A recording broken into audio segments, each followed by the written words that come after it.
هحتاج للنعناع، والنعناع بيكون له تأثير مهدئ ومنعش على البشرة، فبيساعد على استرخاء البشرة ومنحها إشراقة ولمعان، وبيساعد في إزالة آثار حب الشباب وعلاجه لأنه بيكون مضاد قوي للبكتيريا، وبيزيل الرؤوس السوداء وبيتحكم في إفراز الدهون لأصحاب البشرة الدهنية، وبيرطب البشرة جدا لأنه بيساعد على حبس الرطوبة وشد المسام، وبيأخر علامات تقدم السن زي التجاعيد والخطوط الرفيعة، وبيقلل من ظهور الهالات السوداء حول العين، ودي بتكون من أهم فوائده، وبيعمل قواقي طبيعي من الشمس، وبيشفي من حروق الشمس، وبيكون مضاد للالتهابات لأنه بيخفف من تهيج البشرة والحكة.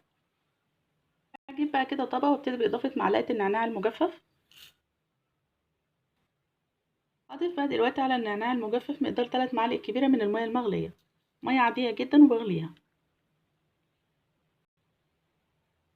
هقلب بس كده اوراق النعناع في المية لغاية ما اغطيها كويس بالمية، وهسيب بقى النعناع منقوع كده في المية لمدة ساعة كاملة. خلال بقى مدة الساعة دي النعناع هينزل كل خلاصته في المية، والمية هتاخد كل فوائد وخواص النعناع. هسيبه بقى دلوقتي لمدة ساعة وبعد كده نكمل ونشوف شكله. ده بيكون بقى شكل منقوع النعناع بعد ما سبته لمدة ساعة كاملة. شايفين بقى لون المية اتغير ازاي، واخد نفس لون اوراق النعناع، وبالتأكيد كمان اخد نفس فوائدها. كل ما تسيبيها لمدة اطول كل ما هتنزل فوائدها بشكل افضل. باستخدام بقى مصفى سلك تكون ضيقة هبتدي بقى اصفي النعناع عشان انا محتاجة للمنقوع بس. ده بيكون بقى شكل منقوع النعناع بعد ما صفيته. المنقوع ده بيكون غني جدا بالفوائد. هجيب بقى كده طبق وابتدي بإضافة معلقتين من جل الصبار. دي المعلقة الأولى ودي المعلقة التانية. هحتاج لزيت النعناع، وزيت النعناع ده أنا عملته قبل كده في القناة بطريقة ناجحة جدا، هسيب لكم لينك الوصفة في صندوق الوصف. عملته بطريقة صحيحة هيكون محتفظ بكل فوائده. هضيف بقى دلوقتي على جل الصبار مقدار معلقة صغيرة كده من زيت النعناع. هحتاج لمقدار معلقة صغيرة من زيت جوز الهند، وزيت جوز الهند ده من الزيوت المغذية والمرطبة جدا للبشرة. كمان ال SPF بتاعته بتكون عالية جدا، أو معامل الحماية من الشمس.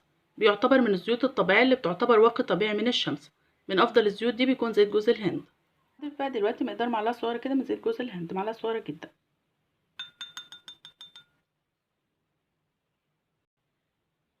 هجيب بقى دلوقتي منقوع النعناع اللي أنا جهزته، وهبتدي بقى أضيفه بالتدريج على خليط جل الصبار والزيوت. هبتدي في الأول بإضافة معلقة، وبعد كده هضيف بالتدريج أثناء الخلط لغاية ما بحصل على قوام كريمي ناعم. وما تستعجليش في إضافة المنقوع عشان قوامها ما يبقاش سايل. هبتدي بقى كده بإضافة معلقة من منقوع النعناع، بسم الله. وهبتدي بقى دلوقتي بخلط المكونات دي مع بعض لغاية ما كل المكونات دي تختفي تماما. هبتدي بعد كده في إضافة معلقة تانية من منقوع النعناع. زي ما قلت ما تستعجليش في إضافته عشان قوامها ما يبقاش سايل. أهم حاجة هي مدة الخلط. شايفين بقى قوامها بيتغير ازاي. اول ما بيختفي بقى منقوع النعناع كده هبتدي باضافه معلقه تانية. انا ضفت بقى كده معلقه تانية من منقوع النعناع، وهبتدي برضو اخلطها لغايه ما تختفي تماما مع باقي المكونات. وهفضل بقى كده اضيف بالتدريج في منقوع النعناع اثناء الخلط لغايه ما بتحصلي على قوام كريمي ناعم. وتقدري بقى تتحكمي في القوام حسب رغبتك. لو عايزاه يكون تقيل هتزودي في جل الصبار، ولو عايزاه يكون خفيف هتزودي في منقوع النعناع. ده بيرجع بقى لرغبتك. شايفين بقى القوام بيتغير ازاي. هكمل بقى خلطه بنفس الطريقة كده مع إضافة منقوع النعناع بالتدريج، وبعد كده أوريكم الشكل النهائي.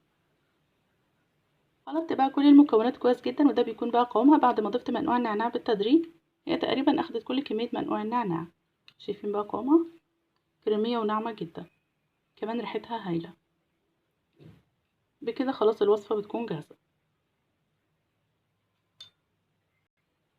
هجيب بقى علبة نضيفة أنا غسلتها كويس جدا ونشفتها، وهضيف بقى فيها الوصفة. ده بيكون بقى الشكل النهائي للوصفة بعد ما ضفتها في العلبة. بقفل بقى عليها العلبة واحتفظ بيها عادي خارج التلاجة، هتكون صالحة للاستخدام لغاية ما بتخلص الكمية كلها. بس يفضل طبعا ان انا اعمل كمية صغيرة قد اللي انا عملتها واجددها بانتظام. ده بيكون افضل عشان تحافظي على صلاحية وفعالية المكونات. وطبعا لو عملت كمية كبيرة يفضل انت تحفظيها في التلاجة. نيجي بقى لطريقة استخدام الوصفة. الوصفة دي لازم تستخدميها على البشرة قبل الخروج من البيت او قبل التعرض للشمس بنص ساعة. هتستخدميها بقى على البشرة، وطبعا اثناء الفترة اللي انت موجودة فيها خارج البيت او اثناء التعرض للشمس. لازم تجددي الوصفة دي على البشرة كل ساعتين. يعني كل ساعتين بتدهني بشرتك بالوصفة دي. وده طبعا عشان نزود من حماية البشرة. وهتستخدميها طبعا بنفس الطريقة دي للأطفال وكمان للكبار. الوصفة دي بقى لما تيجي تستخدميها على البشرة ما تقلقيش منها خالص، مش هيبقى ليها أي ملمس زيتي على البشرة. بتكون سهلة الامتصاص وناعمة جدا. أول ما بشرتك هتمتصها في حوالي دقيقة أو دقيقتين هتجف تماما على البشرة.